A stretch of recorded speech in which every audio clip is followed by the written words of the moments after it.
And Austin Powers we're working on. Kurt's working on the PPB board. Frank's on a deluxe Space Invaders. Jason's doing Cue Ball Wizard. And my little short round is doing the NBA Jam, which is going out shortly. A very nice NBA. We got the key here. Going to a customer who's trading in a Royal Rumble. Wallace is finishing up the coin door of a Mrs. Pac-Man cocktail. That is very nice, Wallace. Why do you do such great work? That's me. That's all I do. All I know how to do. Oh, in our busy shop, you've seen many MBAs that we have done. We have a new power supply, monitor recapped, of course, the 7000, and then we have a new button battery. And sadly, we're going to have to make this a quick video because these are going to Canada. We have 6 games. Mrs. Pac-Man, he's opening up a group. We're going to throw in that tape at no extra charge. Actually, short round, can I get you to operate the color camera? Here we go. Why are you great? Isn't he great, folks? I was going to turn this off, but it's going off switch. Now all we can hear is Christmas music. And of course, Miss Pac-Man. Original unit, beautiful shape. We have a new overlay on it. This is a midway that's been painted black. Now people say, well, why can't you just touch up the artwork? Well, sometimes it's not worth it. Actually, come back here, let me show you.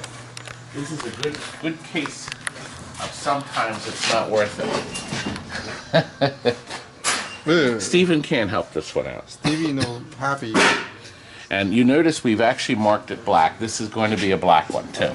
So sometimes you can't bring them back to life. The artwork. We don't like, the decals are fine, but we like the original artwork, which is stenciled on. Okay, come back here.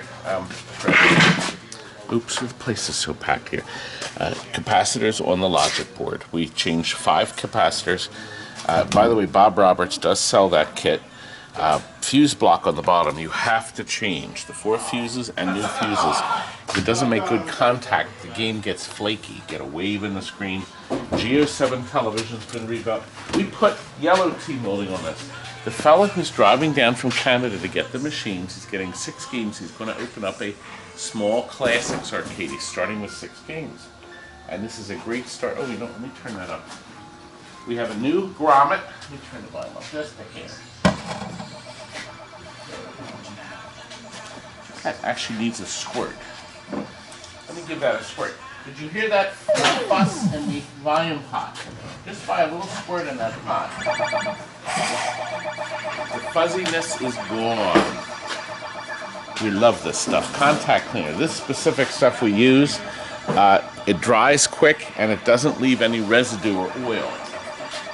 Look at the color. Perfect, beautiful picture. Joystick responds just like it was when brand new in 1981. What a terrific game. Let's continue on because right here, he's also getting a Centipede. A new logo for our NBA. Good. See, we had some cracks in that NBA. We wanted to get that done. Trackball's been rebuilt. You can move it with your pinky now. Your pinky.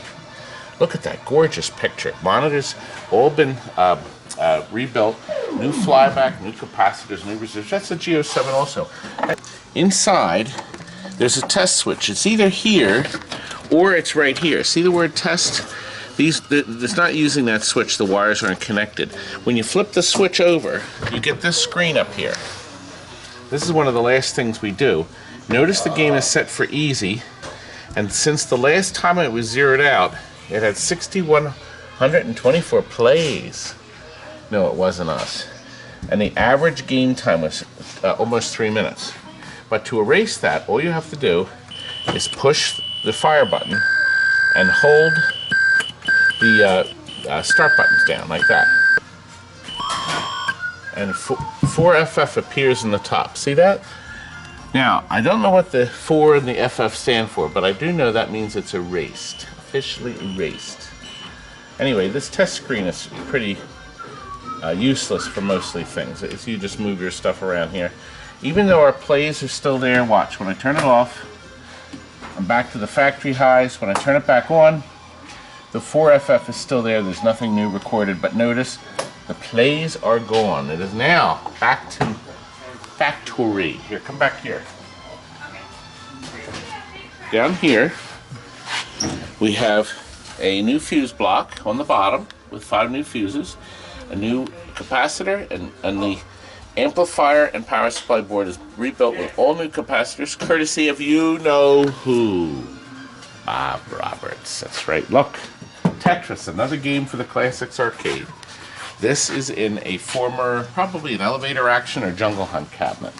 A nice Tato solid cabinet. It also has wheels in the back, so it's nice. We did not do this conversion kit, but somebody did a pretty good job of it.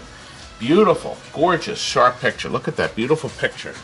As sharp as can be. Back here, we have a new power supply. And there's the little Atari Tetris board. See how little it is? Little fella. That's the Atari. And then we have our G07 that's been rebuilt with new caps, flybacks. Hey, that's 3 G07s so far. Ah, but it's our 4th G07. Look at that 4 going to Canada. New flyback, you can actually see it there. And you know what? Stupid. Everybody likes that gag. Don't they? No. Somebody has to like the gag. Okay. Your Down on the boyfriend. bottom.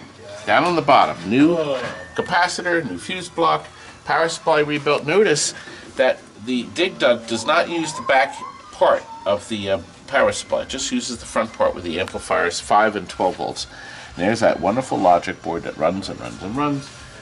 Orange tea molding. Ah, did you put this one? No, I did not. Okay. Very nice choice. This is the Pac-Man orange, but it does fit this game. Very nice. Gorgeous. Look at that picture. What a great game. What a great game. I have a cabaret of this in my house, and I play it almost daily. I love the machine. Kids go nuts for this game. I'm the kid. See, I always like to go to the bottom. See, if you go to the bottom, you get maximum points. See, the stuff on the bottom, you get the tons of boatloads of points. We're going to get 2. 3. Ah, I got 3! All right, now, this guy is going to try to get away. Let's see how he tries to... Yes, he's going to try to get away here. Oh. Stupid! Oh, my God. Piece of crap. Anyway, let's move on to Burgertime. This is a dedicated Midway cabinet. Original monitor glass, original bezel here. Isn't it beautiful? It's in great shape. We have put a free play button there because the Burgertime logic board does not have a setting for free play. Well, how dare them? Do you think I'm better at this, Chris? Slightly better, maybe?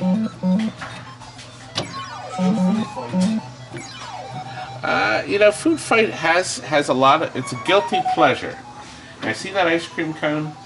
If you can walk over it, that picks up an extra pepper, which I didn't use.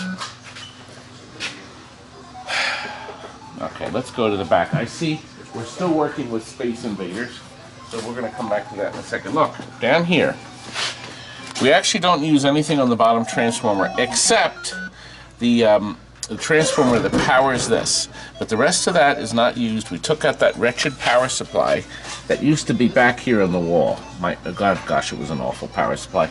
That would break, you know, 2 weeks after you get it. Just overly engineered and never worked great. Look, that new switcher, that's a Power Tech. We get them from competitive products. We've bought thousands of them over the years, and works great. Never will go bad unless the game is underwater. I hope he doesn't put this in a place that could be underwater. Logic board we took apart and cleaned. And look, it's our first non-Electro Home chassis. It is a Wells Garner 4900. So he's got one slightly different chassis. And now we're going to go on to Space Invaders. And the last game, Deluxe Space Invaders. This is actually a black and white monitor, and they're able to get this beautiful color rendition out of it. Isn't that something? Now, the brand new blacklight blue in the back. It's actually a blacklight tube, but it's a white color, so it gives it more brightness. Do you see how vivid the planet is in the background? Isn't that beautiful? It's all created with the Winky Dink Mylar. Let me show you that. Look at this picture, crisp and clear, but where's the color? Ah, a little dirty. That's going to need a little cleanup. That goes around the border, and then of course, look, a little dirty here. It's the magic screen. Do you remember the magic screen? Hi, kids. Put your Winky-Dink magic screen in front of your TV screen and rub it hard with your magic cloth to make it hold fast. And then be ready to help us with your magic crayons in another exciting adventure of Winky-Dink and you. Yes. You just rub it on and boom. Instant color. See? Pretty good, huh? Instant color. Nice, see? Now, you're supposed to do it so that the bottom of the screen is green. That's where your spaceships are, and the top is red. Anyway, let's get back to the game. Couldn't resist. But the illusion is quite something, isn't it? I think it's really nice. So, anyway, she's ready. She looks great. Look at that picture.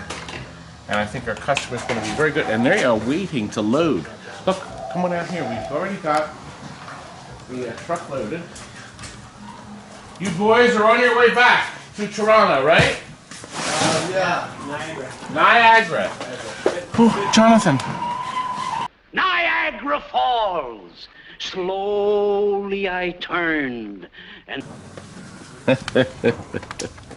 You have to put that gag in whenever possible. You see, guys, you never know when you can do the Niagara Falls gag. Niagara Falls. Slowly I turned and step by step, inch by inch. Don't you remember? It's dumb. You don't remember. This is what happens when the Three Stooges gags become obscure. I thought everybody knew that gag. You have your homework to look it up. Right. Just type in Niagara Falls gag into YouTube.